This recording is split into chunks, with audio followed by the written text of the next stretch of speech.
In this video, we're going to take a look at the Pelikan M205. Let's begin at the end with my thoughts on this pen.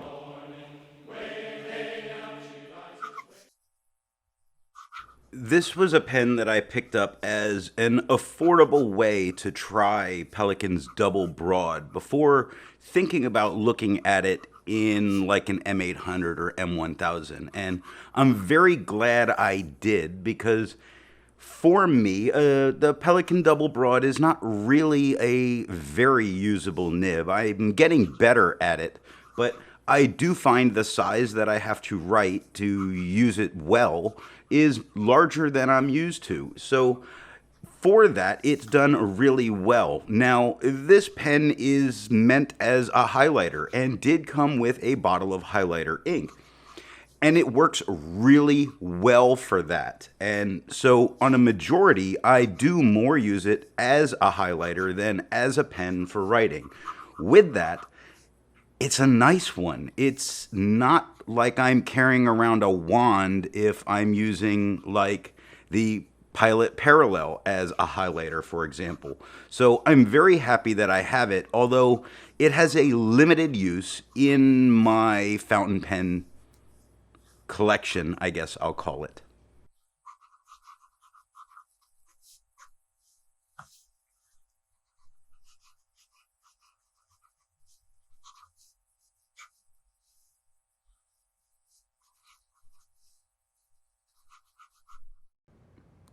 Now that we know how I feel about the Pelikan M205, let's see how I got to that opinion, starting with the unboxing. The Pelikan M205 Duo highlighter came in a box like this, which held a box like this, which, along with the pen, contained a bottle of highlighter ink like this.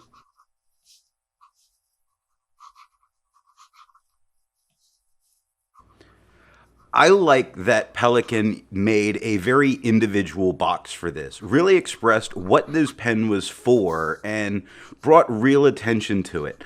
I give them kudos for the fact that they took the design effort to make something original here.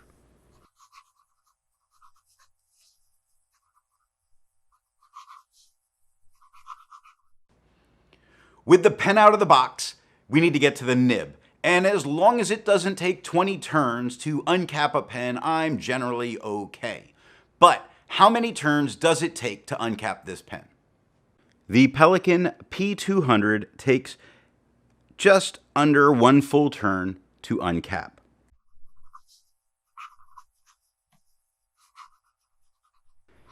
At one turn to uncap, it is right at my sweet spot. It is perfect, and especially when you're taking notes, when you just need to highlight real quick, one turn lets you get to the highlighter, use it, and get it back out of the way easily without that whole 30 turns to get to the nib problem.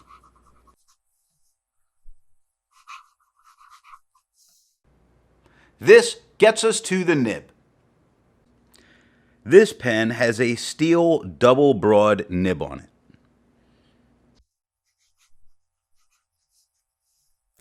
It does have nice branding on this steel nib. I'm really glad it's a steel nib and not a gold one, because I don't know that I would have really liked it as much as I do if it was a gold nib, just because as a pen it's not as useful for me. So being a steel nib as a double broad is a really good choice. If you enjoy videos like this, then be sure to hit the subscribe button. Now, let's ink this pen up. The Pelikan M205 Duo highlighter is a piston filler and holds approximately 1.5 milliliters of ink. The ink for today is Califolio's Olivaster. I have to say that a pen that holds 1.5 milliliters of ink is really a good pen for me. As a highlighter, that's a lot of highlighting to go through and use 1.5 mils of highlighter ink. So in that, it may be quite a bit more than what somebody was needing. So I rarely fully fill this pen.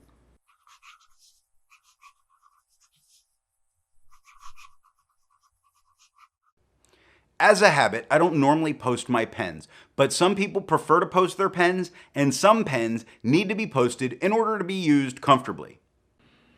This pen does post very secure, nicely onto it. It's got a band so that you don't have to worry about cracking the cap as much. Feels good in the hand. It's not ridiculously large.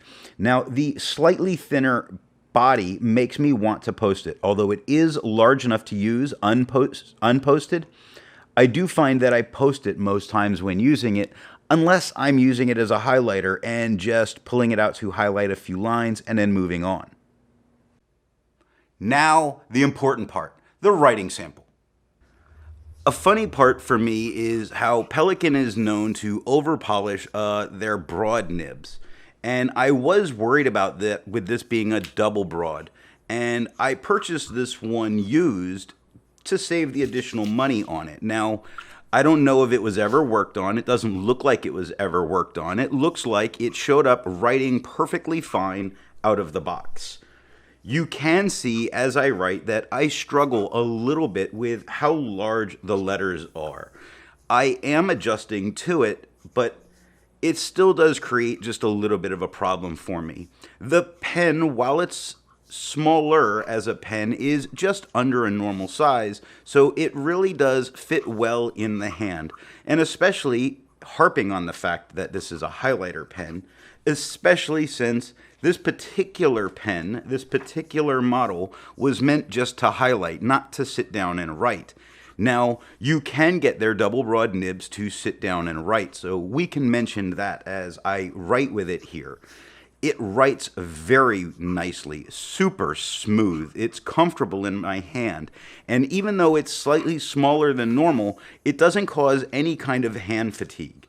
It really does write very well, and it did what I needed to do in giving me the exposure to that double broad nib, and it did it at an affordable cost. I see these all the time listed secondhand on the market, and usually they're pretty cheap because of the coloring of the pen. Now, I wasn't concerned with the aesthetics of the pen itself when I picked it up, and to be honest, it still doesn't bother me since I really do use it as a highlighter, so it's standing out the way it does is kind of useful when it's either on my desk or in my pocket. This is a very good pen to get that experience with the double broad Pelikan pen or nib like I used it, or it's an exceptionally good highlighter, especially if you do a lot of highlighting, considering its massive amount of ink.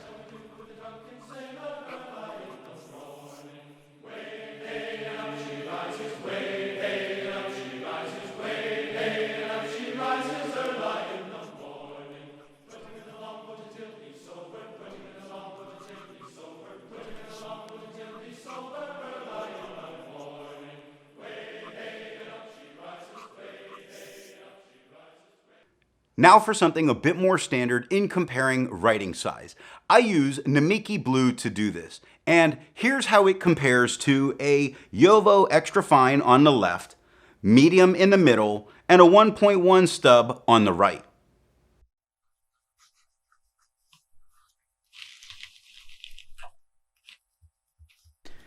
You can see, comparing it to other nibs, this is a very broad. Some might even call it double broad. So you just have to be prepared for that if you're going to use it as a pen for writing and not highlighting.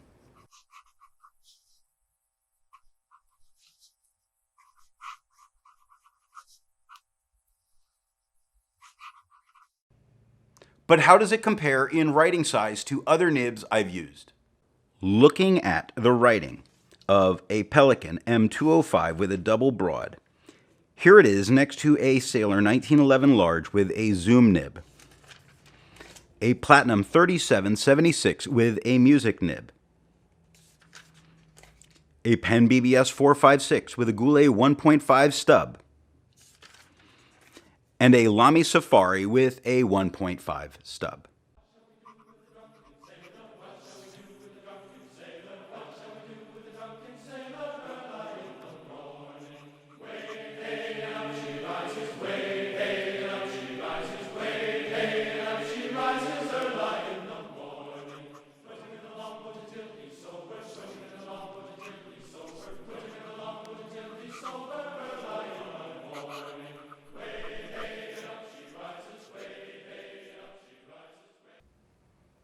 So it isn't a review without some size comparison. Here it is capped. Here it is uncapped. And here it is posted. I have already mentioned it, and it's worth mentioning in this particular part. The pen itself is just under an average sized pen. Now, it's long enough to use without posting, although it may be more comfortable. It's one of those that 50% of the times I post it and the other 50 I don't. It just depends on my day. The pen's large enough to use comfortably is really the point.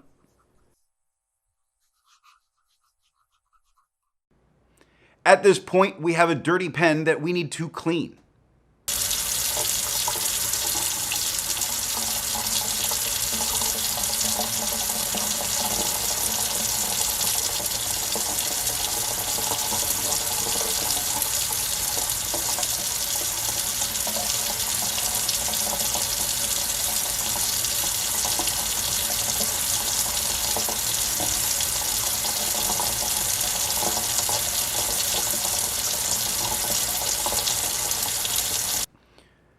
Be sure to check out the next pen review where we look at the Hero 616.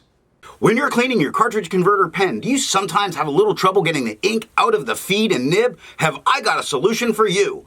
A bulb syringe. That's right, with this bulb syringe, you can easily flush out your nib and feed. For the low price of $19.95, you can have one. Get yours today. I actually don't even blow my nose anymore. I just use this thing to suck the boogers out of my nose. If you want to be able to support not just my channel, but any reviewer, then when you make a purchase, be sure to tell that retailer where you heard about it. Thanks for watching.